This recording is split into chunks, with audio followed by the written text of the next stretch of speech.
ഏറ്റവും ഇമ്പോർട്ടൻ്റ് ആയിട്ട് ഒരുപാട് ഉദ്യോഗാർത്ഥികൾ ചോദിച്ച കാര്യമാണ് പ്രിപ്പറേഷൻ സ്ട്രാറ്റജി വിത്ത് ജോബ്. അതുപോലെ തന്നെ പ്രിപ്പറേഷൻ സ്ട്രാറ്റജി ഫോർ ഫ്രഷേഴ്സ്. ഈ ഫ്രഷേഴ്സ് എന്ന് പറയുമ്പോൾ ഇപ്പോൾ പാസ് ഔട്ട് ആയവർ മാത്രമല്ല കേട്ടോ, ഒരു ബ്രേക്ക് എടുത്തവരുണ്ടാവും, അല്ലെങ്കിൽ PSC പഠനം ഇതുവരെ ചെയ്തിട്ടില്ലാത്തവരുണ്ടാവും. അവരെല്ലാം നമുക്ക് ഫ്രഷേഴ്സായിട്ട് കണക്കാക്കാം. അവർക്ക് വേണ്ടിയുള്ള അല്ലെങ്കിൽ അവരെല്ലാം പ്രിപ്പറേഷനിൽ ഉൾപ്പെടുത്തേണ്ട കാര്യങ്ങൾ എന്തൊക്കെയാണ്? Types of aspirants. ഇവരെല്ലാവരും ഈ വീഡിയോ കണ്ടിരിക്കുക, കാരണം ഇത് നിങ്ങൾക്ക് എല്ലാവർക്കുമുള്ള കാര്യങ്ങൾ ഞാൻ ഈ വീഡിയോയിൽ പറയുന്നുണ്ട്. Assistant electrical inspector, KCB assistant engineer, KCB sub engineer, ഈ ഇത്രയും പോസ്റ്റുകളുടെ ഇൻ ഹാൻഡ് സാലറി, ഇത് പല കുട്ടികളും ചോദിച്ചു. ഇത്ര അഡ്വൈസസ് കേരള PSC ഇലക്ട്രിക്കൽ ഉദ്യോഗാർത്ഥികൾക്ക് മാത്രം ഈ കഴിഞ്ഞ 3 വർഷം അയച്ചിട്ടുണ്ട്. ഏകദേശം 1500ഓളം. അത് ഞാൻ 1350 കഥ പറഞ്ഞു. ഇനിയും ഒരുപാട് അഡ്വൈസസ് വരാനുണ്ട്. അല്ലെങ്കിൽ ഈ അവസരങ്ങൾ, അല്ലെങ്കിൽ ഇലക്ട്രിക്കൽ കോർ ബ്രാഞ്ചിൽ ഒരു ജോലി വേണം എന്ന് ആഗ്രഹിക്കുന്നവർ, നിങ്ങൾ ജോലിയുടെ കൂടെ പഠിച്ചോളൂ. അതിനുള്ള സ്ട്രാറ്റജി ഞാൻ ഈ വീഡിയോയിൽ പറയുന്നുണ്ടാവും. പക്ഷേ പഠിച്ചു തുടങ്ങാൻ ഇതിൽ കൂടുതൽ കാരണങ്ങളൊന്നും തന്നെ ആവശ്യമില്ല. ജോലിയോടൊപ്പം പഠിക്കുന്ന ആൾക്കാരാണെങ്കിൽ നിങ്ങൾ ശ്രദ്ധിക്കേണ്ട കുറച്ച് കാര്യങ്ങളുണ്ട്. ജോലിയോടൊപ്പം പഠിക്കുകയാണെങ്കിൽ അതിനാണ് സെപ്പറേറ്റ് ഒരു കാറ്റഗറി ആയിട്ട് തന്നെ ഞാൻ പറഞ്ഞത്. കാരണം നിങ്ങൾക്ക് സമയം കുറച്ച് കുറവായിരിക്കും. എല്ലാവരുടെ ജേണിയിലും അതിൻ്റേതായ സ്ട്രഗിൾസും അതിൻ്റേതായ ഇൻസെക്യൂരിറ്റീസും ഒക്കെ അവർക്കുണ്ടായിരുന്നു. പക്ഷേ അതെല്ലാം മറികടന്ന് തന്നെയാണ്. ആരും അവരുടെ കയ്യിൽ കൊണ്ട് കൊടുത്തതല്ല ഈ റാങ്കും ടോപ്പ് റാങ്കും ഫസ്റ്റ് റാങ്കും ഒന്നും. അവർ കഷ്ടപ്പെട്ട് പഠിച്ചു തന്നെയാണ്. അങ്ങനെ കഷ്ടപ്പെടാൻ നിങ്ങൾ തയ്യാറാണെങ്കിൽ വേറെ ഒന്നും തന്നെ നിങ്ങളെ ബാക്കിലോട്ട് വലിക്കാൻ പാടില്ല. ആ കല്യാണത്തിന് ഇരിക്കുമ്പോൾ പോലും നിങ്ങളുടെ മൊബൈലിൽ നിങ്ങൾ ഈ പറയുന്ന നോട്ട്സും ബാക്കി കാര്യങ്ങളും റെഫർ ചെയ്യാനായിട്ട് നിങ്ങൾക്ക് സബ് കോൺഷ്യസ്ലി തോന്നുകയാണെങ്കിൽ അവിടെ നിങ്ങൾ വിജയിച്ചു എന്നാണ് അർത്ഥം.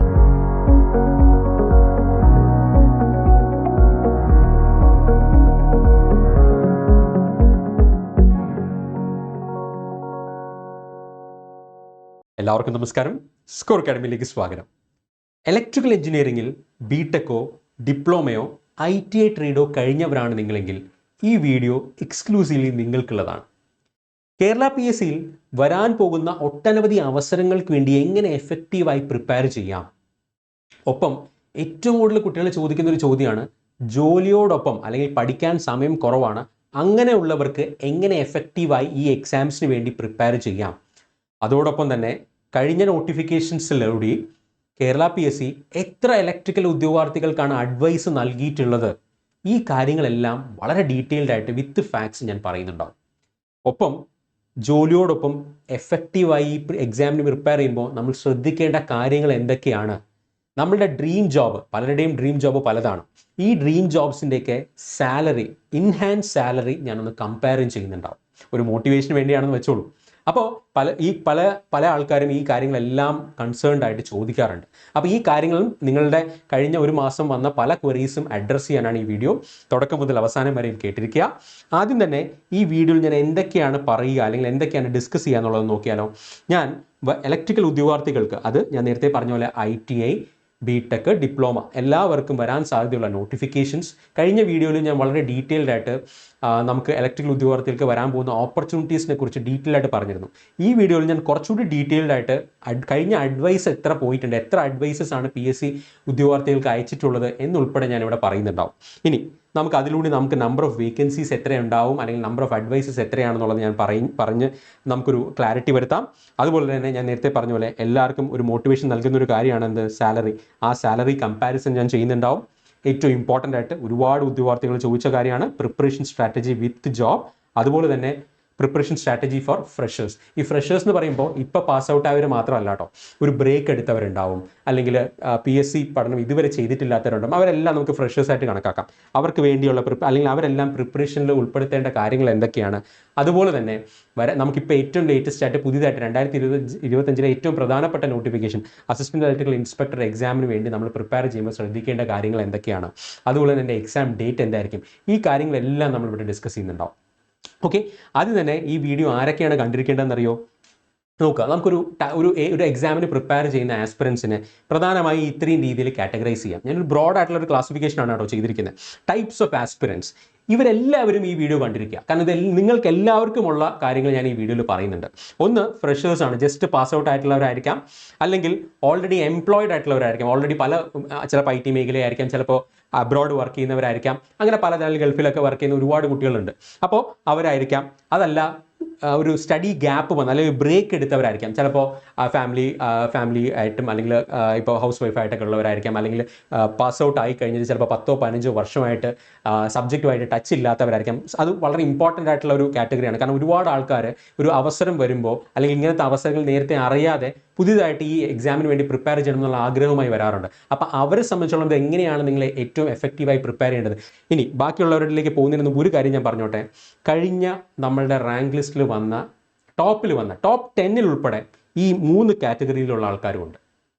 ഞാൻ നേരത്തെ പറഞ്ഞതുപോലെ 10 വർഷവും 15 വർഷവും കഴിഞ്ഞ് ഈ പറയുന്ന പ്രിപ്പറേഷനിലേക്ക് വന്നവരും ടോപ്പ് 10 വന്നിട്ടുണ്ട്. അതുപോലെ തന്നെ എബ്രോഡ് ഒരു ജോലിയോടൊപ്പം ഒരു ഫീൽഡ് വർക്ക് ചെയ്തിരുന്ന ആൾക്കാർ, അതായത് ഓൾറെഡി തന്നെ ഇലക്ട്രിക്കൽ മേഖലയിൽ തന്നെയായിരിക്കും ചിലപ്പോൾ ഫീൽഡ് വർക്ക്, സൈറ്റ് വർക്കൊക്കെ ഉള്ള ആൾക്കാരുണ്ടാവും. അവർ ഈ എക്സാമിന് വേണ്ടി ഡീറ്റെയിൽഡ് ആയിട്ടിരുന്ന് പഠിച്ച്, അതായത് മെനക്കെട്ടിരുന്ന് പഠിച്ച് ടോപ്പ് 10 വന്ന ആൾക്കാരുണ്ട്. അതുപോലെ തന്നെ ജസ്റ്റ് കോളേജിൽ നിന്ന് പാസ് ഔട്ട് ആയ ഫ്രഷേഴ്സ്, അതായത് ഇതുവരെ അവർ BSc കുറിച്ച് അവർ ഒരു ജോലിക്കും പോയിട്ടുമില്ല, അവരും ടോപ്പ് 10 വന്നിട്ടുണ്ട്. അതായത് ഞാൻ പറഞ്ഞു വന്ന ഒരു കാര്യം ഇത്രയേ ഉള്ളൂ. ഇതൊന്നും തന്നെ നമ്മളുടെ എക്സാം പ്രിപ്പറേഷനെയോ അല്ലെങ്കിൽ നമ്മുടെ റിസൾട്ടിനെയോ കാര്യമായി ഇൻഫ്ലുവൻസ് ചെയ്യുന്നില്ല. നിങ്ങൾ ചെയ്യേണ്ട ജോലി വൃത്തിയായി ചെയ്തു കഴിഞ്ഞാൽ നിങ്ങൾക്ക് അതിൻ്റെ റിസൾട്ട് എന്തായാലും ഉണ്ടാവും. നിങ്ങൾ ഒറ്റ കാര്യം ചെയ്യുക. നിങ്ങൾ സീരിയസ് ആയിട്ട് ഈ എക്സാംസിന് വേണ്ടി പ്രിപ്പയർ ചെയ്യുന്ന ആൾക്കാരാണെങ്കിൽ നിങ്ങൾ ഒറ്റ കാര്യം ചെയ്യുക. ഇതിനു മുമ്പ് ഈ എക്സാംസ് ക്വാളിഫൈ ചെയ്ത ആൾക്കാരുമായി സംസാരിക്കാൻ ശ്രമിക്കുക, അല്ലെങ്കിൽ അവരെ കോൺടാക്ട് ചെയ്ത് എങ്ങനെയായിരുന്നു അവരുടെ പ്രിപ്പറേഷൻ സ്ട്രാറ്റജി എന്ന് മനസ്സിലാക്കാൻ ശ്രമിക്കുക. അവരെല്ലാവരും ഹെൽപ്പ് ചെയ്യും. ഓൾറെഡി അച്ചീവ് ചെയ്തവർക്ക് ഈ പറയുന്ന പോലെ ഈ നിങ്ങളെ ഗൈഡ് ചെയ്യാനും അതുപോലെ തന്നെ അവർ ചെയ്ത മിസ്റ്റേക്സ് പറഞ്ഞു തരാനും അവർക്കൊരു പ്രത്യേക താല്പര്യം ഉണ്ടാവും. അതുകൊണ്ട് തന്നെ നിങ്ങളെപ്പോഴും അങ്ങനെയുള്ളവരിൽ നിന്ന് വേണം നിങ്ങൾ എപ്പോഴും എന്ത് ചെയ്യാനായിട്ട്, നിങ്ങളുടെ ഈ പ്രിപ്പറേഷൻ ജേർണി സ്റ്റാർട്ട് ചെയ്യാനായിട്ട്. അതായത് അവരിൽ നിന്നുള്ള അവരുടെ എക്സ്പീരിയൻസ് കൊണ്ട് വേണം നിങ്ങളുടെ പ്രിപ്പറേഷൻ ജേർണി സ്റ്റാർട്ട് ചെയ്യാനായിട്ട്. അതോടൊപ്പം തന്നെ ഏറ്റവും ഇമ്പോർട്ടൻ്റ് ആയിട്ടുള്ള അടുത്ത ആൾക്കാരാണ് കഴിഞ്ഞ റാങ്ക് ലിസ്റ്റിലൊക്കെ വന്നു, അല്ലെങ്കിൽ പക്ഷേ മികച്ച റാങ്കിലേക്കോ അല്ലെങ്കിൽ ടോപ്പിലേക്കോ അല്ലെങ്കിൽ ജോലിയിലേക്കോ എത്തിപ്പെടാൻ സാധിച്ചിട്ടില്ലാത്ത റിപ്പീറ്റേഴ്സ് ഉണ്ടാവും. അവർക്ക് വേണ്ടിയും ഈ പറയുന്ന സ്ട്രാറ്റജിയിൽ അല്ലെങ്കിൽ പ്രിപ്പറേഷൻ സ്ട്രാറ്റജിയിൽ 1-2 കാര്യങ്ങൾ ഞാൻ പറയുന്നുണ്ടാവും. പിന്നെ ഡ്രീം ജോബിന് വേണ്ടി കാത്തിരിക്കുന്ന ഒരു ടീം ആൾക്കാരുണ്ട്. അതെന്താണെന്നുള്ളത് ഞാൻ അവസാനം പറയാം. ആദ്യം തന്നെ നോക്കുക, ഞാൻ നേരത്തെ പറഞ്ഞതുപോലെ നമ്മൾ പ്രിപ്പറേഷൻ സ്ട്രാറ്റജി വിത്ത് ജോബ്, അതുപോലെ തന്നെ പ്രിപ്പറേഷൻ സ്ട്രാറ്റജി ഫോർ ഫ്രഷേഴ്സ്, ഈ 2 കാര്യങ്ങൾ നമ്മളിവിടെ പറയുന്നുണ്ടാവും. ഇനി അതിനോടൊപ്പം തന്നെ ഞാൻ നേരത്തെ പറഞ്ഞതുപോലെ ഏറ്റവും ഇമ്പോർട്ടൻ്റ് ആയിട്ടുള്ള assistant electrical inspector, KCB assistant engineer, KCB sub engineer, ഈ ഇത്രയും പോസ്റ്റുകളുടെ ഇൻ ഹാൻഡ് സാലറി, ഇത് പല കുട്ടികളും ചോദിച്ചു. കാരണം എല്ലാ പോസ്റ്റുകളുടെയും സാലറി ഞാനിവിടെ ഉൾപ്പെടുത്തിയിട്ടില്ല. പക്ഷേ എല്ലാവരും ഈ മെയിൻ പോസ്റ്റുകൾ, അതായത് സബ് എഞ്ചിനീയറും അസിസ്റ്റൻറ്റ് എഞ്ചിനീയറും ഇൻസ്പെക്ടറേറ്റും, ഇതിൻ്റെ ഇൻ ഹാൻഡ് സാലറി എത്രയാണ്? നമുക്ക് ബേസിക് പേ എന്തായാലും നമ്മുടെ നോട്ടിഫിക്കേഷനിൽ തന്നെ പറഞ്ഞിട്ടുണ്ട്. അതിനോടൊപ്പം ഇൻ ഹാൻഡ് സാലറി എത്രയായിരിക്കും എന്നെല്ലാം ഞാൻ ഈ വീഡിയോയിൽ പറയുന്നുണ്ടാവും. അപ്പോൾ ഒരു ഡിപ്ലോമ കഴിഞ്ഞ ഒരാൾക്കാണെങ്കിൽ പോലും എത്രയാണ് in hand salary KCB sub engineer പോലൊരു എക്സാം ക്വാളിഫൈ ചെയ്ത് നിങ്ങൾ അപ്പോയിൻറ്റഡ് ആയി കഴിഞ്ഞാൽ കിട്ടുക, അതുകൊണ്ട് BTech കഴിഞ്ഞവർക്ക് കിട്ടുന്ന ഇൻ ഹാൻഡ് സാലറി എത്രയാണ് എല്ലാം ഞാൻ പറയുന്നുണ്ടാവും, ശ്രദ്ധിച്ച് കേൾക്കുക. ഇനി നമ്മളിപ്പോൾ എവിടെയാണ് എത്തി നിൽക്കുന്നത്? ജൂൺ ജൂലൈ 2025, അതായത് അസിസ്റ്റൻറ്റ് ഇലക്ട്രിക്കൽ ഇൻസ്പെക്ടറിൻ്റെ ഏറ്റവും പുതിയ നോട്ടിഫിക്കേഷൻ വന്നു കഴിഞ്ഞു. നിങ്ങൾക്ക് അറിയാവുന്നതുപോലെ ജൂലൈ 16-ാം തീയതിയാണ് നമുക്ക് അപ്ലൈ ചെയ്യാനുള്ള ലാസ്റ്റ് ഡേറ്റ്. നിങ്ങൾ അപ്ലൈ ചെയ്തിട്ടുണ്ടാവും എന്ന് ഞാൻ വിചാരിക്കുന്നു. ഇനി ഈ ഒരു ജൂൺ ജൂലൈക്ക് മുമ്പ് ഇലക്ട്രിക്കൽ ഉദ്യോഗാർത്ഥികളെ സംബന്ധിച്ചോളം എന്തൊക്കെയാണ് PSC നൽകിയത്, എത്ര പേർക്ക് PSC അല്ലെങ്കിൽ എത്ര ഇലക്ട്രിക്കൽ ഉദ്യോഗാർത്ഥികൾക്ക് PSC അഡ്വൈസ് നൽകി എന്നുള്ളതെല്ലാം നമുക്ക് നോക്കിയാലോ? വളരെ ക്വിക്കായിട്ട് തന്നെ നമുക്കത് നോക്കാം. അത് എന്തിനാണെന്ന് വെച്ച് കഴിഞ്ഞാൽ നിങ്ങൾക്കുള്ള അവസരങ്ങൾ എന്താണെന്ന് വ്യക്തമായി നിങ്ങൾ അറിഞ്ഞിരിക്കണം. ഇനി വരാൻ പോകുന്ന അവസരങ്ങൾ എത്രയായിരിക്കും എന്നും നിങ്ങൾ അറിഞ്ഞിരിക്കണം. അതിനനുസരിച്ച് എങ്ങനെ ഏറ്റവും മികച്ച രീതിയിൽ എങ്ങനെ പ്രിപ്പയർ ചെയ്യാം എന്ന് നിങ്ങൾക്ക് പ്ലാൻ ചെയ്യാൻ പറ്റുന്നെങ്കിൽ ഈ കാര്യങ്ങളെല്ലാം നിങ്ങളുടെ മനസ്സിലുണ്ടാവണം. നോക്കിയാലോ? ആദ്യം തന്നെ നോക്കുക, 2020 വന്ന പ്രധാനപ്പെട്ട നോട്ടിഫിക്കേഷൻസ് മാത്രമാണ് ഞാൻ ഇവിടെ കാണിച്ചിട്ടുള്ളത്. പ്രധാനപ്പെട്ട നോട്ടിഫിക്കേഷൻസ്. ഓക്കെ, ഇതിൽ ഞാൻ ITI ലെവൽ ഒന്നും തന്നെ ഉൾപ്പെടുത്തിയിട്ടില്ല. ITI ലെവൽ ഞാൻ ഏറ്റവും അവസാനമാണ് കാണിക്കാൻ പോകുന്നത്. ഓൾറെഡി തന്നെ കഴിഞ്ഞ വീഡിയോയിൽ നമ്മൾ ITI ലെവലിനെ കുറിച്ച് വളരെ ഡീറ്റെയിൽഡ് ആയിട്ട് എത്ര അഡ്വൈസ് പോയി എന്നുള്ളത് ഉൾപ്പെടെ നമ്മൾ എസ്റ്റിമേറ്റ് ചെയ്തതാണ് അല്ലേ. ഇനി ഇവിടെ ഞാൻ ഡിഗ്രി ഡിപ്ലോമ ക്വാളിഫിക്കേഷനുള്ള എക്സാംസ് മാത്രമേ ഇവിടെ ഉൾപ്പെടുത്തിയിട്ടുള്ളൂ, അല്ലെങ്കിൽ നോട്ടിഫിക്കേഷൻസ് മാത്രമേ ഉൾപ്പെടുത്തിയിട്ടുള്ളൂ. ആദ്യം തന്നെ നോക്കുക, അസിസ്റ്റൻറ്റ് ഇലക്ട്രിക്കൽ ഇൻസ്പെക്ടർ കഴിഞ്ഞ നോട്ടിഫിക്കേഷൻ വന്നു, 2020 വന്നതാണ്. ഇതുവരെ ആ റാങ്ക് ലിസ്റ്റിൽ നിന്ന് 36 പേർക്ക് അഡ്വൈസ് പോയിട്ടുണ്ട്. അഗെയിൻ ശ്രദ്ധിക്കുക, ഞാൻ 2 സ്റ്റാർ ഇട്ടിട്ടുണ്ട്. എന്തുകൊണ്ടാണെന്ന് വെച്ചാൽ റാങ്ക് ലിസ്റ്റ് ഇപ്പോഴും നിലവിലുണ്ട്. നിങ്ങൾക്ക് അറിയാവുന്നതെന്ന് ഞാൻ വിചാരിക്കുന്നു. കഴിഞ്ഞ വീഡിയോയിൽ ഞാൻ വ്യക്തമായി പറഞ്ഞാണ്. ഇനിയും 1 വർഷത്തേക്ക് ആ റാങ്ക് ലിസ്റ്റ് നിലവിലുണ്ട്. ഈ കാണിച്ചിരിക്കുന്ന എല്ലാം തന്നെ റാങ്ക് ലിസ്റ്റ് എക്സ്പയർ ആവുന്ന 2026 മാത്രമാണ്. എന്നിട്ടും ഓൾറെഡി തന്നെ എന്ത് ചെയ്തു, PSC പുതിയ നോട്ടിഫിക്കേഷൻ കൊണ്ടുവന്നു. ഇനി ഈ 36 മാത്രമാണോ? അല്ല, ഇനി അടുത്ത ആൾക്കാരെ എടുക്കാനുള്ള നടപടിക്രമങ്ങൾ നടന്നുകൊണ്ടിരിക്കുകയാണ്. അപ്പോൾ ഞാൻ ഇവിടെ ബ്രാക്കറ്റിൽ എഴുതിയിരിക്കുന്ന എല്ലാം തന്നെ ഇതുവരെ അഡ്വൈസ് പോയ ആൾക്കാർ അല്ലെങ്കിൽ എത്ര അഡ്വൈസ് PSC നൽകി എന്നുള്ളത് മാത്രമാണ് ഞാൻ എഴുതിയിട്ടുള്ളത്. എല്ലാ പോസ്റ്റും ഞാൻ ഉൾപ്പെടുത്തിയിട്ടുമില്ല. നമുക്കൊരു റഫ് എസ്റ്റിമേറ്റ് തന്നെ മതി, അത് തന്നെ ധാരാളമാണ് ഏതൊരു ഉദ്യോഗാർത്ഥിയെ മോട്ടിവേറ്റ് ചെയ്യാനായിട്ട്. നോക്കുക, അസിസ്റ്റന്റ് ഇലക്ട്രിക്കൽ ഇൻസ്പെക്ടറായിട്ട് 36 പേർക്ക് PSC അഡ്വൈസ് നൽകിയിട്ടുണ്ട്. അഡ്വൈസും അപ്പോയിൻമെൻറ്റും തമ്മിലുള്ള വ്യത്യാസം നിങ്ങൾക്ക് അറിയാമെന്ന് ഞാൻ വിചാരിക്കുന്നു. ഒരാൾക്ക് തന്നെ അല്ലെങ്കിൽ ഒരാൾക്ക് മൾട്ടിപ്പിൾ പോസ്റ്റിലേക്ക് അഡ്വൈസ് വരാം. ഇനി നോക്കുക, അസിസ്റ്റന്റ് ഇലക്ട്രിക്കൽ ഇൻസ്പെക്ടറിലേക്ക് ഇതുവരെ 36 അഡ്വൈസ് പോയിട്ടുണ്ട്. റാങ്ക് ലിസ്റ്റ് ഇനിയുമുണ്ട്. അതുപോലെ തന്നെ ഓവർസിയർ ഗ്രേഡ് 1 PWDയിൽ ഇതുവരെ 57 പേർക്ക് അഡ്വൈസ് പോയിട്ടുണ്ട്. അതുപോലെ തന്നെ draftsman grade 1 overseer grade 1 electrical harbour ഡിപ്പാർട്ട്മെൻറ്റിൽ ഇതുവരെ 16 പേർക്ക് പോയിട്ടുണ്ട്. AE PWD അതായത് ഇൻസ്പെക്ടറേറ്റിൻ്റെ അതേ അന്ന് തന്നെ വന്ന റാങ്ക് ലിസ്റ്റാണ്. അതിൽ ഇതുവരെ 18 പേർക്ക് അഡ്വൈസ് പോയിട്ടുണ്ട്. ഈ റാങ്ക് ലിസ്റ്റ് എല്ലാം തന്നെ എക്സ്പയർ ആവുന്നത് 2026 ഇതിൽ ഇൻസ്പെക്ടറേറ്റിൻ്റെ നോട്ടിഫിക്കേഷൻ വന്നു. ഇതിൽ താഴെ കൊടുത്തിട്ടുള്ളതിൽ ഇനി നോട്ടിഫിക്കേഷൻസ് വരാനുള്ള പോസ്റ്റുകളുണ്ട്. എല്ലാം വരുമെന്നല്ല ഞാൻ പറയുന്നത്, വരാനുള്ള സാധ്യത കൂടുതലാണ്. ഈ പറയുന്ന പോലെ കാലക്രമേണ അത് വരികയും ചെയ്യും. ഓക്കെ, അതാണ് പോയിന്റ് നമ്പർ 1. ഇനി രണ്ടാമത്തത് നോക്കുക, 2021 വന്ന നോട്ടിഫിക്കേഷൻസ്. ഇതിൽ ഞാൻ ഇമ്പോർട്ടൻ്റ് ആയിട്ടുള്ളതാണ് കേട്ടോ, അല്ലെങ്കിൽ എല്ലാവർക്കും ശ്രദ്ധിക്കുന്നതും പലരുടെയും ഡ്രീം ജോബ് ആയിട്ടുള്ള കാര്യങ്ങളാണ് ഞാൻ ഇവിടെ ഹൈലൈറ്റ് ചെയ്തിരിക്കുന്നത്. ഓക്കെ, ഇനി അടുത്തത് നോക്കുക, യൂണിവേഴ്സിറ്റീസ് ഇൻ കേരളയിൽ ഓവർസിയർ ഗ്രേഡ് 2 വിളിച്ചിട്ടുണ്ടായിരുന്നു. 23 അഡ്വൈസ് ഇതുവരെ പോയിട്ടുണ്ട്. അതുപോലെ തന്നെ ഗ്രേഡ് 2 ഡ്രാഫ്റ്റ്സ്മാൻ അതുപോലെ തന്നെ ഓവർസിയർ ഹാർബർ ഡിപ്പാർട്ട്മെൻറ്റിൽ 5 അഡ്വൈസ് ഇതുവരെ പോയിട്ടുണ്ട്. പ്ലാന്റ് എഞ്ചിനീയർ 2 അഡ്വൈസ് പോയിട്ടുണ്ട്. സബ് എഞ്ചിനീയർ എല്ലാവരുടെയും ഡ്രീം ജോബായിട്ടുള്ള, എസ്പെഷ്യലി ഡിപ്ലോമ മാത്രം ക്വാളിഫിക്കേഷൻ ഉള്ളവരുടെ കിട്ടാവുന്ന ഏറ്റവും മികച്ച ജോലി സബ് എഞ്ചിനീയർ. എന്താണ് അവരുടെ അതിൽ എത്ര അഡ്വൈസ് ഇതുവരെ പോയിട്ടുണ്ട്? ഞാൻ ഈ വീഡിയോ എടുക്കുന്നതുവരെ 507 അഡ്വൈസ് പോയിട്ടുണ്ട്. ഇനി അസിസ്റ്റന്റ് പ്രൊഫസർ MTechകാർക്ക് എഴുതാൻ പറ്റുന്ന പോസ്റ്റാണ്. ഇതുവരെ 23 അഡ്വൈസ് പോയിട്ടുണ്ട്. ഇതെല്ലാം റാങ്ക് ലിസ്റ്റ് വന്നിട്ട്, അതായത് ഇപ്പോൾ അസിസ്റ്റന്റ് പ്രൊഫസറിൻ്റെയൊക്കെ റാങ്ക് ലിസ്റ്റ് വന്നിട്ട് അധികം ആയിട്ടില്ല. അപ്പോൾ ഈ റാങ്ക് ലിസ്റ്റ് എല്ലാം എക്സ്പയർ ആവുന്ന 2024 അല്ലെങ്കിൽ 27 27 കഴിഞ്ഞിട്ടുമായിരിക്കും. ഓക്കെ, അപ്പോൾ ഇത് ശ്രദ്ധിക്കുക. ഇനി അടുത്തത് 2022 വന്ന നോട്ടിഫിക്കേഷൻസ് നോക്കിയേ. 2022 വന്ന നോട്ടിഫിക്കേഷൻസ് പ്രകാരം എത്ര അഡ്വൈസസ് പോയിട്ടുണ്ടെന്ന് നോക്കാം. ഡ്രാഫ്റ്റ്സ്മാൻ ഗ്രേഡ് 2 കേരള ഹൗസിംഗ് ബോർഡിൽ 6 അഡ്വൈസ് പോയിട്ടുണ്ട്. അതുപോലെ തന്നെ വർക്ക്ഷോപ്പ് ഇൻസ്ട്രക്ടർ 52 അഡ്വൈസ് ഇതുവരെ പോയിട്ടുണ്ട്. നോക്കുക, ഈ റാങ്ക് ലിസ്റ്റ് എല്ലാം എക്സ്പയർ ആവുന്നത് 27 28 ഒക്കെയാണ്. വർക്ക്ഷോപ്പ് ഇൻസ്ട്രക്ടറിൽ ഇതുവരെ 52 അഡ്വൈസ് പോയിട്ടുണ്ട്. പോളിടെക്നിക് ലെക്ചർ റാങ്ക് ലിസ്റ്റ് വന്നിട്ട് അധികം നാളായിട്ടില്ല, 6 മാസം ആയിട്ടേ ഉള്ളൂ. അവിടെ 8 അഡ്വൈസാണ് ഇതുവരെ പോയിട്ടുള്ളത്. അസിസ്റ്റന്റ് എഞ്ചിനീയർ KCBയിൽ 243 അഡ്വൈസ് ഓൾറെഡി തന്നെ പോയിട്ടുണ്ട്. അതുപോലെ തന്നെ ഇനി അടുത്ത പരിശോധിച്ച് കഴിഞ്ഞാൽ 2023 ആണെങ്കിൽ ഈ പറയുന്ന ഓവർസിയർ ഗ്രേഡ് 2 ഡ്രാഫ്റ്റ്സ്മാൻ ഗ്രേഡ് 2 5 അഡ്വൈസാണ് ഇതുവരെ പോയിട്ടുള്ളത് PWDയിൽ. ബാക്കിയുള്ളതിൻ്റെയൊക്കെ ഫൈനൽ റിസൾട്ടും അല്ലെങ്കിൽ അഡ്വൈസ് സ്റ്റാർട്ട് ചെയ്യാൻ പോകുന്നേ ഉള്ളൂ. ഞാൻ പറഞ്ഞു വന്നത് എന്താണ്? അപ്പോൾ ഇത് ബാക്കിയുള്ളതിൻ്റെയൊക്കെ അഡ്വൈസ് ഇനി എപ്പോൾ വരും എന്ന് ചോദിച്ചു കഴിഞ്ഞാൽ, ഞാൻ ഈ പറഞ്ഞ ഇത്രയും സീക്വൻസ് പറഞ്ഞ എന്തിനാണ്? കാരണം 2020 തുടങ്ങിയ റിക്രൂട്ട്മെൻറ്റ് പ്രോസസ്സ് ഇപ്പോഴും നടന്നുകൊണ്ടിരിക്കുകയാണ്. ഈ ട്രേഡ്സ്മാൻ ഇലക്ട്രിക്കലിലൊക്കെ 100ന് പുറത്ത് ആൾക്കാർ മെയിൻ ലിസ്റ്റിലുണ്ട്. അപ്പോൾ അതിൽ തന്നെ നിങ്ങൾക്ക് ഊഹിക്കാം എത്ര അഡ്വൈസ് വരെ പോയേക്കാമെന്നുള്ളത്. അപ്പോൾ ശരിക്കും ഇതൊരു ജേണിയാണ്. ഒരു പോസ്റ്റിലേക്ക് ഒതുങ്ങുന്നതോ അല്ലെങ്കിൽ ഒറ്റ എക്സാം കൊണ്ട് അവസാനിക്കുന്ന കാര്യമല്ല. കാരണം ഈ നേരത്തെ വന്ന പോസ്റ്റുകളിൽ അല്ലെങ്കിൽ നേരത്തെ വന്ന എക്സാംസ് നന്നായി പെർഫോം ചെയ്യാൻ പറ്റാത്തവർക്ക് വീണ്ടും ഓപ്പർച്യൂണിറ്റീസ് വന്നുകൊണ്ടേയിരിക്കും. ഇതിൻ്റെ അടുത്ത സൈക്കിളും ഇതിങ്ങനെ തന്നെ ആയിരിക്കും എന്നുള്ള കാര്യം ഓർമ്മപ്പെടുത്താനാണ് ഞാൻ ഇത്രയും അവസരങ്ങളെക്കുറിച്ച് ഇവിടെ അക്കമിട്ട് പറഞ്ഞത്. ഇനി ഇവിടെയൊക്കെ നിങ്ങൾക്ക് തോന്നുന്നുണ്ടോ ഞാനിപ്പോൾ പ്രധാനപ്പെട്ട വേക്കൻസീസ് അല്ലെങ്കിൽ അഡ്വൈസസ് മാത്രമേ ഞാൻ പറഞ്ഞിട്ടുള്ളൂ. ഇതിൽ ഞാൻ ITAയുടെ അഡ്വൈസസ് ഉൾപ്പെടുത്തിയിട്ടുമില്ല. ഇത്രയും ഞാൻ കാണിച്ചതിൽ ഇമ്പോർട്ടൻ്റ് ആയിട്ടുള്ളത് മാത്രമേ ഞാനിവിടെ ബ്രാക്കറ്റിൽ നമ്പർ ഓഫ് അഡ്വൈസസ് കാണിച്ചിട്ടുള്ളൂ. ഇതെല്ലാം കേരള PSCയുടെ വെബ്സൈറ്റിൽ അവൈലബിൾ ആണ്, നിങ്ങൾക്ക് തന്നെ ക്രോസ് ചെക്ക് ചെയ്യാം. ഇത്രയും മാത്രം, അതായത് ITI ഉൾപ്പെടുത്താതെ തന്നെ 1000-ന് പുറത്ത് അഡ്വൈസസ് ആണ് കേരള PSC ഇലക്ട്രിക്കൽ ഉദ്യോഗാർത്ഥികൾക്ക് വേണ്ടി അയച്ചിട്ടുള്ളത്. 1000-ന് പുറത്ത്. ഇനി ഞാൻ കഴിഞ്ഞ വീഡിയോയിൽ ITIക്കാരുടെ അവസരങ്ങളെക്കുറിച്ചും ITIക്കാർക്ക് വന്നിട്ടുള്ള പബ്ലിഷ് ചെയ്ത റാങ്ക് ലിസ്റ്റിനെ കുറിച്ചൊക്കെ ഡീറ്റെയിൽ ആയിട്ടൊരു വീഡിയോ ചെയ്തിരുന്നു. അതൊന്ന് നോക്കുക. അതിൽ തന്നെ ഞാൻ പറഞ്ഞിരുന്നു 73ഓളം റാങ്ക് ലിസ്റ്റ് വന്നിട്ടുണ്ട്. അതിൽ 70 എടുത്തിട്ട് അതിൽ ഒരെണ്ണത്തിൽ 5 അഡ്വൈസ് എന്നോ അല്ലെങ്കിൽ 5 അപ്പോയിൻമെൻ്റ് എന്ന് കൂട്ടിയാൽ തന്നെ അത് 350 അതും ഈ 1000 കൂടെ കൂട്ടിക്കഴിഞ്ഞാൽ എത്രയായി? 1350. ഇനി ഒരു കാര്യം കൂടി നിങ്ങൾ ശ്രദ്ധിക്കുക. ഞാൻ ഇവിടെ പറഞ്ഞ ഇതിലൊന്നും തന്നെ ഇതിൻ്റെയൊക്കെ റാങ്ക് ലിസ്റ്റ്, ഹാർബറിൻ്റെ റാങ്ക് ലിസ്റ്റ് വരാനുണ്ട്, junior instructor electrician, junior instructor wireman, ഇതിൻ്റെയൊക്കെ റാങ്ക് ലിസ്റ്റ് വരാനുണ്ട്. ഇതെല്ലാം ഈ പറയുന്ന പോലെ അടുത്ത സൈക്കിളിൽ അല്ലെങ്കിൽ ഈ പറയുന്ന പോലെ ഓൾറെഡി തന്നെ മറ്റ് എക്സാംസ് എഴുതിയ, നേരത്തെ സബ് എഞ്ചിനീയർ പോലുള്ള എക്സാംസ് ഒക്കെ എഴുതി അതിൽ ഇത്തിരി ബാക്കിൽ പോയ ആൾക്കാരാണെങ്കിൽ പോലും അവരെല്ലാം മുന്നേറാൻ സാധ്യതയുള്ള റാങ്ക് ലിസ്റ്റുകളാണ്. അതിൽ നിന്നെല്ലാം അഡ്വൈസ് പോകുന്നുണ്ടാവും. അപ്പം നിങ്ങൾ നോക്കി, ജസ്റ്റ് 2022, 23, 24, 25 ഈ 4 വർഷം, അതിന് 22-ൽ അധികം അപ്പോയിൻമെൻറ്റ്സ് നടന്നിട്ടില്ല. 23, 24, 25 നിങ്ങൾ ഇതുവരെ 25 പകുതി വരെ എടുക്കുകയാണെങ്കിൽ തന്നെ എല്ലാം കൂടി 1350 പുറത്ത്, ഞാൻ ഏറ്റവും കുറച്ചാണ് പറയുന്നത്, ഇതിനേക്കാൾ കൂടുതൽ അഡ്വൈസസ് ആണ് പോയിട്ടുണ്ടാവുക, അത് ഗ്യാരണ്ടീഡ് ആണ്. അപ്പോൾ ഇത്രയും അവസരങ്ങൾ ഇലക്ട്രിക്കൽ കഴിഞ്ഞ ഉദ്യോഗാർത്ഥികൾക്ക് വേണ്ടി മാത്രമാണ് കേരള PSC നൽകിയിരിക്കുന്നത്. നിങ്ങൾക്ക് പഠിച്ചു തുടങ്ങാൻ ഇതിൽ കൂടുതൽ കാരണങ്ങൾ വേണം. ഇനി വാദിക്കുന്നവരുണ്ടാവാം, അതായത് ഈ പറയുന്ന ഇത്രയും അഡ്വൈസസ് അല്ലെങ്കിൽ എത്രയും അപ്പോയിൻമെന്റ്സ് അടുത്തവണ വരും, നമുക്കറിയില്ല.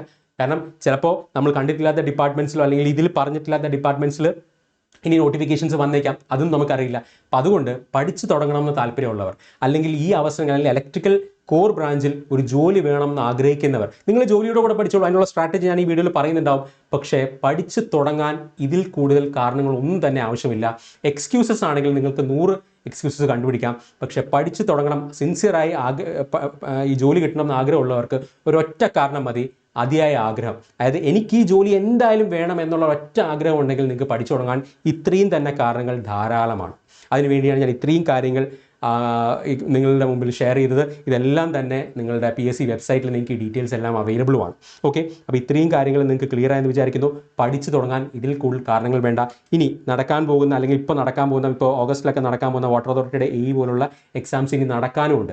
ഞാൻ ഈ പറയുന്നത് 2021, 2022 പഠിച്ചു തുടങ്ങിയവർ, അല്ലെങ്കിൽ അതിൽ ടോപ്പ് റാങ്ക് എത്താത്തവർ, ജോലിയുടെ കൂടെ പഠിക്കുന്നവരാണെങ്കിൽ പോലും നിങ്ങൾക്കൊരു സീരീസ് ഓഫ് ഓപ്പർച്യൂണിറ്റീസ് ആണ് ഇതെല്ലാം. പിന്നെ മാത്രമല്ല, ഓൾറെഡി തന്നെ അപ്പോയിൻമെൻറ്റ് ലഭിച്ചവരാരും തന്നെ പുതിയ എക്സാംസ് എഴുതുന്നുണ്ടാവില്ല. അപ്പോൾ നിങ്ങൾ ശ്രദ്ധിക്കുക, നിങ്ങൾ ഈ എക്സാമിന് വേണ്ടി പഠിച്ചുകൊണ്ടേയിരിക്കുക. നിങ്ങൾ ഒന്നിലധികം അഡ്വൈസസ് നിങ്ങളെ തേടി എത്തും. നിങ്ങൾ തന്നെ നമ്മളുടെ കുട്ടികളോ അല്ലെങ്കിൽ ഈ പറയുന്ന പോലെ നിങ്ങളുടെ ഇപ്പോൾ ടോപ്പിൽ വന്നിരിക്കുന്നവരൊക്കെ ശ്രദ്ധിച്ചാൽ മതി, അവരെല്ലാം ഒന്നിലധികം അഡ്വൈസസ് കൈപ്പറ്റിയ ആൾക്കാരാണ്, ഒന്നിലധികം എക്സാംസിൽ ടോപ്പിൽ വന്നവരാണ്. പക്ഷേ ഇവരെല്ലാം സ്റ്റാർട്ട് ചെയ്തത് സീറോയിൽ നിന്ന് തന്നെയാണ് സ്റ്റാർട്ട് ചെയ്തത്. ഇവരെല്ലാം ജോലി ചെയ്തവരുണ്ടായിരുന്നു, സ്റ്റഡി ബ്രേക്ക് എടുത്തവരുണ്ടായിരുന്നു, പുറത്ത് അബ്രോഡ് ജോലി ചെയ്തവരുണ്ടായിരുന്നു, അല്ലെങ്കിൽ നമ്മുടെ BTech സമയത്ത് കാര്യമായിട്ടുള്ള സബ്ജക്ട് നോളജ് ഇല്ലാത്തവരുണ്ടായിരുന്നു. അങ്ങനെ എല്ലാ കാറ്റഗറി ഓഫ് ആൾക്കാരും ഉണ്ടായിരുന്നു. അവരെല്ലാം ടോപ്പിൽ, ഞാൻ പറഞ്ഞത് ടോപ്പ് 10 തന്നെ എത്തിയിട്ടുണ്ട്. അതിനെക്കുറിച്ച് ഞാൻ ഡീറ്റെയിൽ ആയിട്ട് പറയാം. അപ്പോൾ ഈ കാര്യങ്ങളെല്ലാം മനസ്സിലാക്കി നിങ്ങളുടെ പ്രിപ്പറേഷൻ എത്രയും പെട്ടെന്ന് സ്റ്റാർട്ട് ചെയ്യുക. നമ്മൾ വീണ്ടും എത്തി നിൽക്കുന്ന എവിടെയാണ്? ജൂൺ ജൂലൈ 2025 ശ്രദ്ധിക്കുക, കഴിഞ്ഞ തവണ അല്ലെങ്കിൽ കഴിഞ്ഞൊരു സൈക്കിൾ പോലെയല്ല ഇപ്പോൾ നടക്കുന്ന PSCയുടെ ഒരു ട്രെൻഡ്. ഞാൻ കഴിഞ്ഞ 2-3 വീഡിയോയിൽ അത് വ്യക്തമായി പറഞ്ഞിരുന്നു. അപ്പോൾ നമുക്ക് വ്യക്തമായി അറിയാം, ഇപ്പോൾ ഇൻസ്പെക്ടറേറ്റിൻ്റെ എക്സാം ഏറെക്കുറെ 2026 ഫസ്റ്റ് ക്വാർട്ടറിൽ തന്നെ ആയിരിക്കും എക്സാം നടക്കുക. അപ്പോൾ നിങ്ങൾക്ക് അവൈലബിൾ പ്രിപ്പറേഷൻ ടൈം എത്രയാണെന്ന് നിങ്ങൾ മനസ്സിലാക്കുക. അതനുസരിച്ച് നിങ്ങളുടെ ജോലിയാണെങ്കിലും മറ്റ് എൻഗേജ്മെൻറ്റ്സും എന്ത് ചെയ്യുക, ക്രമപ്പെടുത്തുക.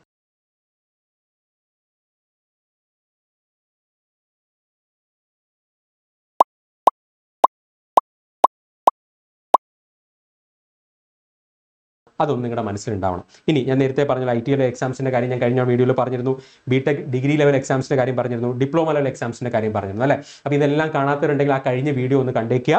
ഇനി ഞാൻ നേരത്തെ പറഞ്ഞ പോലെ ഏത് കാറ്റഗറിയിലുള്ള ആൾക്കാരാണ് നിങ്ങളെങ്കിലും, ഫ്രഷർ ആയിക്കോട്ടെ, എംപ്ലോയിഡ് ആയിക്കോട്ടെ, ഒരു ബ്രേക്ക് എടുത്തവരായിക്കോട്ടെ, റിപ്പീറ്റേഴ്സ് ആയിക്കോട്ടെ, ഡ്രീം ജോബിന് വേണ്ടി വെയിറ്റ് ചെയ്യുന്നവരായിക്കോട്ടെ, ഞാൻ തുടക്കത്തിൽ പറഞ്ഞിരുന്നു, ഇവരെക്കുറിച്ച് ഞാൻ പിന്നെ പറയാം. നിങ്ങളൊരു കാര്യം ശ്രദ്ധിക്കുക, ഞാനിപ്പോൾ എൻ്റെ dream job KSEB assistant engineer ആണ്. ഇനി അടുത്ത KSEB അസിസ്റ്റന്റിന്റെ നോട്ടിഫിക്കേഷൻ വരുമ്പോൾ മാത്രം ഞാൻ പഠിച്ചു തുടങ്ങാമെന്ന് ചിന്തിക്കുന്ന ആൾക്കാരുണ്ടെങ്കിൽ, അല്ലെങ്കിൽ ഡ്രീം ജോബിന് വേണ്ടി വെയിറ്റ് ചെയ്യുന്നവരുണ്ടെങ്കിൽ, നിങ്ങളൊരു കാര്യം ശ്രദ്ധിക്കുക, നിങ്ങൾ ചെയ്യാൻ പോകുന്ന ഒരു വലിയ മണ്ടത്തരമാണ്. കാരണം എന്താ, ഇപ്പോൾ ഇൻസ്പെക്ടർ ഏറ്റവും നിങ്ങളുടെ ക്വാളിഫിക്കേഷൻ ഒത്ത് വരുന്ന ഏറ്റവും ആദ്യത്തെ എക്സാം തൊട്ട് പഠിച്ചു തുടങ്ങുക. അത് ജോലിയോടൊപ്പം പഠിക്കുക, പാർട്ട് ടൈം ആയിട്ട് പഠിക്കുക, എങ്ങനെയാണെങ്കിലും പഠിച്ചു തുടങ്ങുക. പഠനത്തിൻ്റെ ഒരു ട്രാക്കിലേക്ക് എത്താൻ, സീറോയിൽ നിന്ന് പഠനത്തിൻ്റെ ഒരു ട്രാക്കിലേക്ക് എത്താൻ തന്നെ ചിലപ്പോൾ നിങ്ങൾക്ക് 2-3 മാസം വേണ്ടി വരും. ആ രീതിയിൽ പഠിച്ചു തുടങ്ങുക. നിങ്ങളുടെ ഡ്രീം ജോബ് വരുമ്പോൾ നിങ്ങൾ വെറുതെ പഠിച്ച് അല്ലെങ്കിൽ വെറുതെ ഒന്ന് റിവൈസ് ചെയ്ത് നിങ്ങൾക്ക് ആ എക്സാം എഴുതി ക്വാളിഫൈ ചെയ്യാൻ പറ്റും. അങ്ങനെ തന്നെയാണ് കഴിഞ്ഞ റാങ്ക് ലിസ്റ്റിൽ വന്ന പല കുട്ടികളും ചെയ്തത്. എല്ലാവരും ഇൻസ്പെക്ടറേറ്റോട്ട് പഠിച്ചു തുടങ്ങി.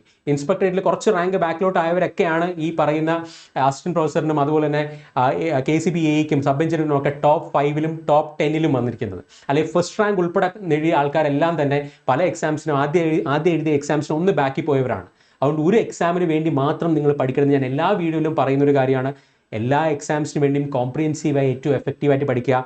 നേരത്തെ പറഞ്ഞ കാരണങ്ങളെല്ലാം ഫാക്ച്വൽ ആയിട്ടുള്ള കാര്യങ്ങളാണ്, വെറുതെ പറയുന്നതല്ല. ആ കാര്യങ്ങളെല്ലാം നിങ്ങൾ മനസ്സിലാക്കുക. ഞാൻ കഴിഞ്ഞ വീഡിയോസിലെല്ലാം പറഞ്ഞ ഒരു ഒറ്റ കോമൺ കാര്യം എന്താണ്, നിങ്ങൾ ഇതിനു മുമ്പ് ഈ എക്സാംസ് ക്വാളിഫൈ ചെയ്തവരുമായി എങ്ങനെയെങ്കിലും ബന്ധപ്പെടാൻ ശ്രമിക്കുക. അവർ നിങ്ങളുടെ സീനിയേഴ്സ് ആയിരിക്കും, നിങ്ങളുടെ കൂടെ പഠിച്ചവരായിരിക്കും, അല്ലെങ്കിൽ നിങ്ങളുടെ ഫ്രണ്ട്സിൻ്റെ ഫ്രണ്ട്സ് ആയിരിക്കും. അവരിൽ നിന്ന് മനസ്സിലാക്കുക എങ്ങനെയാണ് അവർ പഠിച്ചതെന്ന്. അപ്പം നിങ്ങൾക്ക് മനസ്സിലാവും എല്ലാവരുടെ ജേർണിയിലും അതിൻ്റേതായ സ്ട്രഗിൾസും അതിൻ്റേതായ ഇൻസെക്യൂരിറ്റീസ് ഒക്കെ അവർക്കുണ്ടായിരുന്നു. പക്ഷെ അതെല്ലാം മറികടന്ന് തന്നെയാണ്. ആരും അവരുടെ കയ്യിൽ കൊണ്ട് കൊടുത്തതല്ല ഈ റാങ്കും ടോപ്പ് റാങ്കും ഫസ്റ്റ് റാങ്കും ഒന്നും. അവർ കഷ്ടപ്പെട്ട് പഠിച്ചു തന്നെയാണ്. അങ്ങനെ കഷ്ടപ്പെടാൻ നിങ്ങൾ തയ്യാറാണെങ്കിൽ വേറെ ഒന്നും തന്നെ നിങ്ങളെ ബാക്കിലോട്ട് വലിക്കാൻ പാടില്ല. അതിന് ഈ മോട്ടിവേഷൻ തന്നെ ധാരാളമാണെന്ന് നിങ്ങൾക്ക് മനസ്സിലായെന്ന് ഞാൻ വിചാരിക്കുന്നു. ഇനി അടുത്തത് നോക്കുക. ഞാൻ നേരത്തെ പറഞ്ഞ പോലെ ജോലിയോടൊപ്പം പഠിക്കുന്ന ആൾക്കാരാണെങ്കിൽ നിങ്ങൾ ശ്രദ്ധിക്കേണ്ട കുറച്ച് കാര്യങ്ങളുണ്ട്. ജോലിയോടൊപ്പം പഠിക്കുകയാണെങ്കിൽ അതിനാണ് സെപ്പറേറ്റ് ഒരു കാറ്റഗറി ആയിട്ട് തന്നെ ഞാൻ പറഞ്ഞത്. കാരണം നിങ്ങൾക്ക് സമയം കുറച്ച് കുറവായിരിക്കും. ഇനി ഇതിൽ ഏറ്റവും ഇമ്പോർട്ടൻ്റ് ആയിട്ടുള്ള കാര്യം, എനിക്ക് സമയമില്ല എന്ന് പറയുന്നതാണ് ഏറ്റവും വലിയ നെഗറ്റീവ്. സമയം കുറവായിരിക്കും, അതെങ്ങനെ നമ്മൾ ബാക്കിയുള്ള നമുക്ക് അവൈലബിൾ ആയിട്ടുള്ള സമയം എങ്ങനെ ഏറ്റവും എഫക്റ്റീവായിട്ട് യൂട്ടിലൈസ് ചെയ്യുക എന്നുള്ളത് നിങ്ങൾ കണ്ടെത്തണം. അതിന് ഒരു പ്ലാൻ ഉണ്ടാവണം നിങ്ങൾക്ക്. ഇനി ഒരു ജോലിയോടൊപ്പം പഠിക്കുന്നവരാണെങ്കിൽ നിങ്ങൾ കേരള PSC എക്സാമിൽ നിങ്ങളുടെ ക്വാളിഫിക്കേഷൻ പ്രകാരം ഒരു ജോലി നിങ്ങൾ എന്ത് ചെയ്യും, അല്ലെങ്കിൽ ഈ ഞാൻ നേരത്തെ പറഞ്ഞ നോട്ടിഫിക്കേഷൻസ് ഒക്കെ വരുമെന്ന് ഞാൻ പറഞ്ഞല്ലോ, കഴിഞ്ഞ വീഡിയോയിൽ ഞാൻ പറഞ്ഞിട്ടുണ്ടായിരുന്നു. ആ വീഡിയോയിൽ കണ്ടിട്ട് നിങ്ങൾ ഏതാണ് നിങ്ങൾക്ക് താല്പര്യമുള്ള ജോലി എന്നുള്ളത് നിങ്ങൾ കണ്ടുപിടിക്കുക. ഇനി ആ ജോലിക്ക് വേണ്ടി മാത്രം പ്രിപ്പയർ ചെയ്ത് ഇന്ന് തൊട്ട് പ്രിപ്പയർ ചെയ്ത് തുടങ്ങുക. നിങ്ങളുടെ സമയമില്ലായ്മയിൽ നിന്നുകൊണ്ട് സമയം കണ്ടെത്തുക. അതായത് ഞാൻ നേരത്തെ പറഞ്ഞ പോലെ ആദ്യം PSCയിലേക്ക് എങ്ങനെയെങ്കിലും ഒരു എൻട്രി നിങ്ങൾക്ക് ഒപ്പിക്കാൻ പറ്റുമെന്ന് നോക്കുക.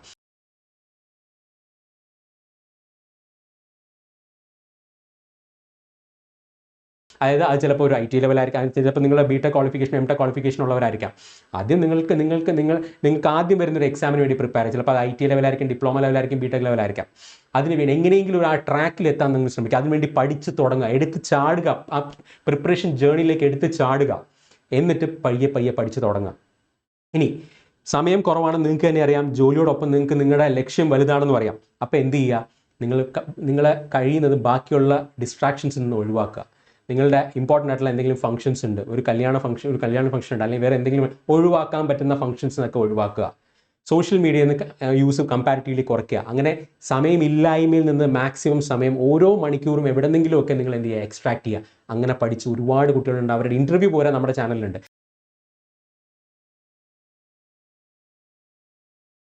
അങ്ങനെ പഠിച്ച് ഒരുപാട് കുട്ടികളുണ്ട്, അവരുടെ ഇൻ്റർവ്യൂ പോരാ നമ്മുടെ ചാനലിലുണ്ട്. അതാ ഞാൻ പറഞ്ഞ റാങ്ക് ഹോൾഡേഴ്സുമായിട്ട് നിങ്ങളൊന്ന് സംസാരിക്കുക. അവരെല്ലാവരും ഫുൾ ടൈം ഇരുന്ന് പഠിച്ചിട്ടല്ല ഈ ടോപ്പിൽ വന്നിരിക്കുന്നത്. അവരവരുടെ സാഹചര്യങ്ങൾ അല്ലെങ്കിൽ ലിമിറ്റേഷൻസ് ഓവർകം ചെയ്ത് തന്നെയാണ്. അപ്പോൾ അതിന് വേണ്ടി ഒരു ക്ലിയർ കട്ട് പ്ലാൻ ഉണ്ടാക്കുക. ഇന്ന എക്സാം ഇന്ന സമയത്ത് വന്നേക്കാം, അതിനനുസരിച്ച് അപ്പോൾ എൻ്റെ ഇപ്പോഴത്തെ ജോലിയും അതിൻ്റെ ഒരു എൻഗേജ്മെൻറ്റും ഒക്കെ നോക്കിയിട്ട് അതിൻ്റെ ടൈമൊക്കെ നോക്കിയിട്ട് എനിക്ക് എത്ര സമയം കിട്ടും, അതിനനുസരിച്ച് ഞാൻ എത്ര എക്സ്ട്രാ എഫേർട്ട് ഇടണം.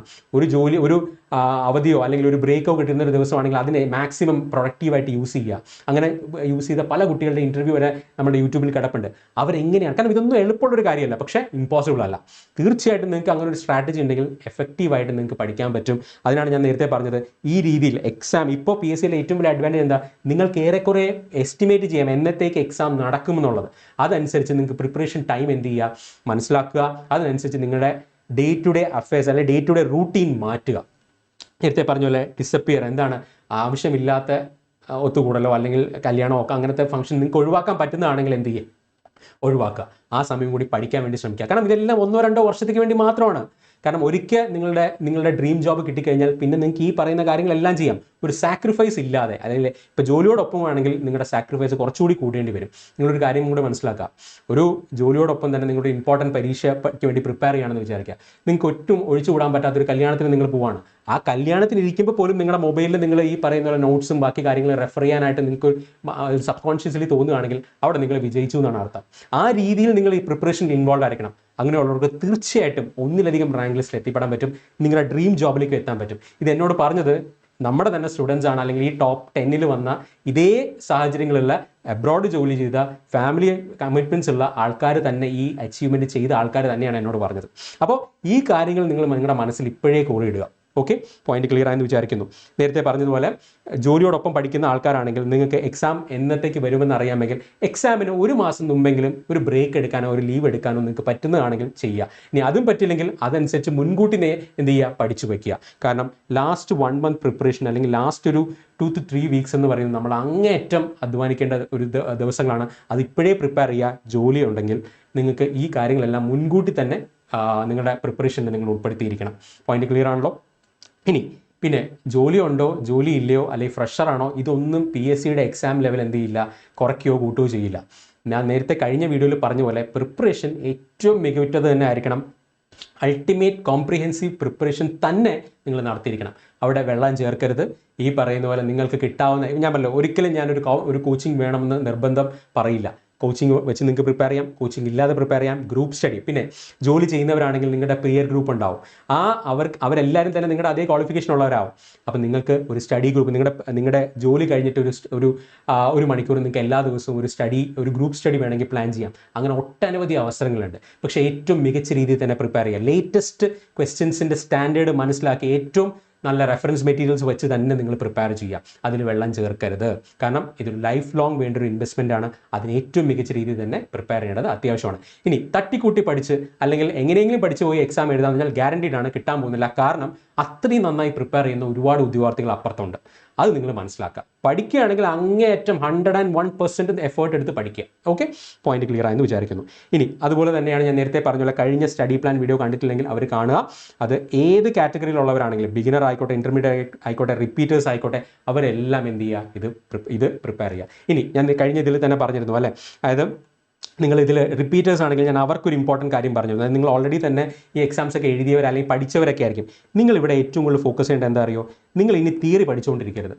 നിങ്ങൾ മാക്സിമം ക്വസ്റ്റ്യൻസ് അറ്റംപ്റ്റ് ചെയ്യുക. മാക്സിമം ക്വസ്റ്റ്യൻസ് മിനിമം സമയത്തിൽ അറ്റൻഡ് ചെയ്യാൻ ഒരു ടൈമർ വാങ്ങി വയ്ക്കുക. നിങ്ങളുടെ മൊബൈലിലെ ടൈമർ അല്ലാത്തൊരു ഒരു അലാറം ഉള്ള ഒരു ടൈമർ വാങ്ങി വയ്ക്കുക. ഒരു അനലോഗ് ക്ലോക്ക് ആയാലും മതി. അത് വെച്ചിട്ട് ടൈമർ വെച്ച് നിങ്ങൾ ടൈം ബൗണ്ട് ആയിട്ട് ഓരോ ടെസ്റ്റുകളും ക്വസ്റ്റ്യൻസും അറ്റൻഡ് ചെയ്യുക. ആ സ്പീഡാണ് നിങ്ങൾ ഇമ്പ്രൂവ് ചെയ്യേണ്ടത്. നിങ്ങൾക്ക് നോളജ് ഇമ്പ്രൂവ്മെൻറ്റ് അതിൻ്റെ ആവശ്യം ചിലപ്പോൾ വരില്ല. നിങ്ങളുടെ സ്പീഡാണ് നിങ്ങൾ ഇമ്പ്രൂവ് ചെയ്യേണ്ടത്. പ്രോബ്ലം സോൾവിങ് സ്കില്ലാണ് ഇമ്പ്രൂവ് ചെയ്യേണ്ടത്. അത് നിങ്ങൾ ഏറ്റവും ഇമ്പോർട്ടൻ്റ് ആയിട്ട് ചെയ്തിരിക്കുക. പോയിന്റ് ക്ലിയർ ആണോ? അതാണ് റിപ്പീറ്റേഴ്സ് ഏറ്റവും കൂടുതൽ ചെയ്യേണ്ട കാര്യം. പോയിന്റ് ക്ലിയർ ആണെന്ന് വിചാരിക്കുന്നു. ഇനി സാലറി കമ്പാരിസൺ പലരും ചോദിച്ചൊരു കാര്യമാണ്. Assistant electrical inspector, KCB assistant engineer, sub engineer, ഇതിൻ്റെയൊക്കെ ഒരു സാലറി ഏറെക്കുറെ എത്രയായിരിക്കും, അതിൻ്റെ സ്പ്ലിറ്റപ്പ് എന്താണ്, ഇൻഹാൻഡ് സാലറി കയ്യിൽ എത്ര കിട്ടും, പോക്കറ്റിൽ എത്ര ഇട്ടുകൊണ്ട് പോകാം എന്ന് പലരും ചോദിച്ചിട്ടുണ്ട്. അതൊന്നും ഞാനിവിടെ പറയാം. നോക്കാം, ബേസിക് പേ ആണ്. എഗെയിൻ ഇതിലൊരു വേരിയേഷൻ ഉണ്ടാവും കേട്ടോ. ഇതെല്ലാവർക്കും ഒരേപോലെ ആയിരിക്കില്ല. കാരണം ചെറിയ നിങ്ങൾ എവിടെയാണ് പോസ്റ്റഡ്, നിങ്ങൾ പഞ്ചായത്തിലാണോ, മുനിസിപ്പാലിറ്റിയിലാണോ, കോർപ്പറേഷനാണോ, അതനുസരിച്ച് ചെറിയ വേരിയേഷൻസ് ഉണ്ടാവും. പിന്നെ ചില അലവൻസുകൾ KCB-യിലാണെങ്കിൽ spread over allowance, conveyance allowance, അങ്ങനത്തെ അലവൻസസ് ഒക്കെ ഡിഫറൻ്റ് ആയിരിക്കും. അതനുസരിച്ചായിരിക്കും മാറുക. എന്നാലും ഏറെക്കുറെ എത്രയായിരിക്കും അതായത് നിങ്ങൾ പഠിക്കുന്നത് വർത്താണോ എന്ന് നിങ്ങൾക്ക്, അല്ലെങ്കിൽ ഒരു ഡ്രീം ജോബ് നിങ്ങൾക്ക് പലരും ആ ഡ്രീം ജോബ് പലരുടെയും സാമ്പത്തിക ഒരു ഭദ്രത ഇതിൻ്റെ ഒരു പാർട്ട് തന്നെയാണ് അല്ലേ. അതുകൊണ്ട് തന്നെയാണ് ഇത് ഒരിക്കലും നിങ്ങൾ ഇതിനെ ഒരു നെഗ്ലക്ട് ചെയ്യേണ്ട, എന്നാൽ ഒരുപാട് ഇമ്പോർട്ടൻസും കൊടുക്കേണ്ട. ഞാൻ നേരത്തെ പറഞ്ഞതുപോലെ നിങ്ങളുടെ ഡ്രീം ജോബ് എന്തും ആയിക്കോട്ടെ, പക്ഷേ അതിലേക്ക് എത്തുമ്പോൾ ഒരു ജോലിക്ക് വേണ്ടി മാത്രമല്ല നിങ്ങൾ ട്രൈ ചെയ്യേണ്ടത്. കാരണം ഒരു ജോലിക്ക് വേണ്ടി ട്രൈ ചെയ്താൽ നിങ്ങൾ എടുക്കുന്ന വലിയ റിസ്ക്കാണ്. അതിൽ റിസ്ക് എലമെൻറ്റ് ഒരുപാടുണ്ട് അല്ലേ. ആ റിസ്ക് എലമെൻറ്റ് മാറ്റാനാണ് കോംപ്രിഹെൻസീവായി നിങ്ങൾ പ്രിപ്പയർ ചെയ്യേണ്ടത്. ഒട്ടനവധി, അതായത് നിങ്ങൾക്ക് പറ്റുന്ന എല്ലാ എക്സാംസും എഴുതുക. നിങ്ങളുടെ ക്വാളിഫിക്കേഷൻ നിങ്ങൾ അലോ ചെയ്യുന്ന എല്ലാ എക്സാംസും എഴുതുക. എന്നിട്ട് മൾട്ടിപ്പിൾ അഡ്വൈസസ് PSC നിന്ന് കൈപ്പറ്റുക, ഇഷ്ടമുള്ള ജോലി തിരഞ്ഞെടുക്കുക. ഇനി നോക്കുക, ബേസിക് പേ. ഇപ്പം ഇൻസ്പെക്ടറേറ്റ് ആണെങ്കിൽ നിങ്ങളുടെ ഇൻഹാൻഡ് സാലറി എന്ന് പറയുന്നത് ഏറെക്കുറെ ഇത്രയായിരിക്കും. ഞാനവിടെ ഗ്രോസ് സാലറിയും അതിൻ്റെ ഡിഡക്ഷൻസും ഒക്കെ കാണിച്ചിട്ടുണ്ട്. HRA DA assistant electrical inspector ആണ് 15% ആണ്. KCB ആയിരിക്കുമ്പോൾ അത് 26% വരുന്നുണ്ടാവും. ഓക്കെ, ഇനി നിങ്ങൾ ജോയിൻ ചെയ്യുമ്പോൾ ചിലപ്പോൾ ഇതിലും കൂടാൻ സാധ്യതയുണ്ട്. ഇപ്പോഴത്തെ സിറ്റുവേഷനാണ് ഞാൻ ഈ പറഞ്ഞത്. ഇനി HRA ആണെങ്കിൽ ഞാൻ നേരത്തെ പറഞ്ഞ പോലെ ഇവിടെ മാറുന്നുണ്ടാവും. കാരണം ഇവിടെ 4 to 10% ഇടയിലായിരിക്കും. പഞ്ചായത്തിലാണെങ്കിൽ, മുനിസിപ്പാലിറ്റിയിലാണെങ്കിൽ, അതുപോലെ കോർപ്പറേഷൻ ആണെങ്കിൽ അതനുസരിച്ച് കൂടി വരുന്നുണ്ടാവും. അതാണ് ഞാൻ ഇവിടെ കാണിച്ചിരിക്കുന്നത്. ഇവിടെ ഞാൻ ഈ പറയുന്ന HRA മാത്രമാണ് ഞാൻ എന്ത് ചെയ്തിരിക്കുന്നത്, ഒരു ഹയർ സൈഡ് ഇട്ടേക്കുന്നത്. അതായത് ഞാൻ കോർപ്പറേഷൻ ലിമിറ്റ്സിലുള്ള HRA ആണ് ഞാൻ ഇട്ടേക്കുന്നത്. അപ്പോൾ നോക്കുക, ഒരു KCB അസിസ്റ്റന്റ് എഞ്ചിനീയറായി ജോലി ചെയ്യുന്ന ഒരാൾക്ക് ഇൻഹാൻഡ് സാലറി കിട്ടാൻ പോകുന്നത് ഏറെക്കുറെ ഇത്രയായിരിക്കും. 65,000 to 67,000. ഇതിലും ഏറെക്കുറെ ഒരു ±2,000 ഉണ്ടാവും. അത് ഞാൻ നേരത്തെ പറഞ്ഞ പോലെ അലവൻസ്, SOA അല്ലെങ്കിൽ സ്പ്രെഡ് ഓവർ അലവൻസോ അല്ലെങ്കിൽ കൺവെൻസ് അലവൻസോ അനുസരിച്ച് മാറുന്നുണ്ടാവും. ഒരു സബ് എഞ്ചിനീയർ, ഒരു ഡിപ്ലോമ കഴിഞ്ഞ ഒരാൾക്ക് സ്റ്റാർട്ടിംഗിൽ ഇൻഹാൻസ് കിട്ടാൻ പോകുന്ന സാലറി KCB സബ് എഞ്ചിനീയർ ആണെങ്കിൽ 47,000 to 49,000 ആണ്. അസിസ്റ്റന്റ് ഇലക്ട്രിക്കൽ ഇൻസ്പെക്ടർ ആണെങ്കിലോ ഈ ഒരു റേഞ്ചിലായിരിക്കും കിട്ടുക. ഇതെല്ലാം ഡിഡക്ഷൻസ് ഒക്കെ നിങ്ങൾ കൊടുക്കുന്നത് നിങ്ങളുടെ പെൻഷൻ സ്കീമിനൊക്കെ അനുസരിച്ച് നിങ്ങൾ എത്രത്തോളമാണ് അതിൽ കോൺട്രിബ്യൂട്ട് ചെയ്യുന്നത് അതനുസരിച്ച് മാറുന്നുണ്ടാവും. എന്നാലും ഏറെക്കുറെ ഇത്രയായിരിക്കും. എന്തിനാണ് ഞാൻ ഇത്രയും കാര്യങ്ങൾ നിങ്ങളുമായി ഷെയർ ചെയ്തത്? ഒരു ഉദ്യോഗാർത്ഥിയെ സംബന്ധിച്ചോളം കിട്ടാവുന്ന ഏറ്റവും വലിയ മോട്ടിവേറ്റിംഗ് കാര്യങ്ങളാണ് ഞാനിവിടെ പറഞ്ഞിരിക്കുന്നത്. ഇനി ഇതിനോടൊപ്പം തന്നെ നമ്മൾ 2023, 24, 25 അഡ്വൈസസും കൂടി കൺസിഡർ ചെയ്യുകയാണെങ്കിൽ, അതായത് അന്ന് തൊട്ട് പഠിച്ചൊരാൾക്ക് കിട്ടാൻ സാധ്യതയുള്ള അല്ലെങ്കിൽ അഡ്വൈസസ് എന്ന് പറയുന്നത്, എത്ര അഡ്വൈസസ് കേരള PSC ഇലക്ട്രിക്കൽ ഉദ്യോഗാർത്ഥികൾക്ക് മാത്രം ഈ കഴിഞ്ഞ 3 വർഷം അയച്ചിട്ടുണ്ട്? ഏകദേശം 1500ഓളം. അതായത് ഞാൻ 1350 കഥ പറഞ്ഞു. ഇനിയും ഒരുപാട് അഡ്വൈസസ് വരാനുണ്ട്. അതായത് ഞാൻ നേരത്തെ പറഞ്ഞതുപോലെ റാങ്ക് ലിസ്റ്റ് എക്സ്പയർ ആയിട്ടില്ല. ഇനി ട്രേഡ്സ്മാൻ്റെ അഡ്വൈസസ് സ്റ്റാർട്ട് ചെയ്യുന്നേ ഉള്ളൂ. ജൂനിയർ ഇൻസ്ട്രക്ടർ, അതുപോലെ തന്നെ AE ഹാർബർ, ഇതെല്ലാം കൂടി കൂട്ടിക്കഴിഞ്ഞാൽ 1500 അഡ്വൈസസിന് പുറത്ത് വരുന്നുണ്ടാവും. ഞാൻ നേരത്തെ തന്നെ പറഞ്ഞു, ഞാൻ നേരത്തെ കാണിച്ച ഫിഗേഴ്സ് എല്ലാം തന്നെ കുറച്ചാണ് ഇട്ടേക്കുന്നത്. അപ്പോൾ ഇത്രയും കാര്യങ്ങളാണ് കേരള PSC നിങ്ങൾക്ക് വേണ്ടി ചെയ്തിട്ടുള്ളത്, അതായത് ഇലക്ട്രിക്കൽ ഉദ്യോഗാർത്ഥികൾക്ക് വേണ്ടി ചെയ്തിട്ടുള്ളത്. നിങ്ങൾക്ക് പഠിച്ചാൽ മതി. ഇനിയും ഇതേപോലത്തെ അവസരങ്ങളുടെ അടുത്തൊരു സൈക്കിൾ വരുന്നുണ്ടാവും. 1500 വരെ ചിലപ്പോൾ അത് കൂടാം, ചിലപ്പോൾ അത് കുറച്ച് കുറയാം. ഇതൊന്നും നമുക്ക് അറിയേണ്ട ആവശ്യമില്ല. നമുക്കൊരൊറ്റ വേക്കൻസി മതി, ഒരൊറ്റ അപ്പോയിൻമെൻറ്റ് ലെറ്റർ മതി. അതിനുവേണ്ടി നിങ്ങൾ സമഗ്രമായി കോംപ്രിഹെൻസീവായി പഠിക്കുക. അതല്ലാതെ ഒരു എക്സാമിന് വേണ്ടി എങ്ങനെയെങ്കിലും പോയി എഴുതി കിട്ടുമെന്ന് വിചാരിക്കരുത്. കോമ്പറ്റീഷൻ കൂടുതലാണ്. പക്ഷേ സിസ്റ്റമാറ്റിക്കായിട്ട് പഠിച്ചു കഴിഞ്ഞാൽ അതേ നിങ്ങൾക്ക് തന്നെ ഒന്നിലധികം അഡ്വൈസസ് നിങ്ങളുടെ കയ്യിലിരിക്കും. അപ്പോൾ നിങ്ങൾ ചോദിച്ച പല കുട്ടികളും ചോദിച്ച ക്വറീസും അതുപോലെ കൺസേൺസും ഒക്കെ ഞാൻ ഒരു പരിധി വരെ അഡ്രസ്സ് ചെയ്തെന്ന് വിചാരിക്കുന്നു. ബാക്കി കമൻസ് ഉണ്ടെങ്കിൽ തീർച്ചയായിട്ടും നിങ്ങൾ വീഡിയോയുടെ കമൻറ്റായിട്ട് അല്ലെങ്കിൽ ക്വറീസ് ഉണ്ടെങ്കിൽ വീഡിയോയുടെ കമൻറ്റായിട്ട് ഇത് ചെയ്യുക. ഇനിയും ഒരു വീഡിയോ അപ്ഡേറ്റിൽ നമുക്ക് ആ കാര്യങ്ങളെല്ലാം അഡ്രസ്സ് ചെയ്യാം. ഉപകാരപ്പെട്ടു എന്ന് വിചാരിക്കുന്നു. Thanks a lot for watching and stay tuned.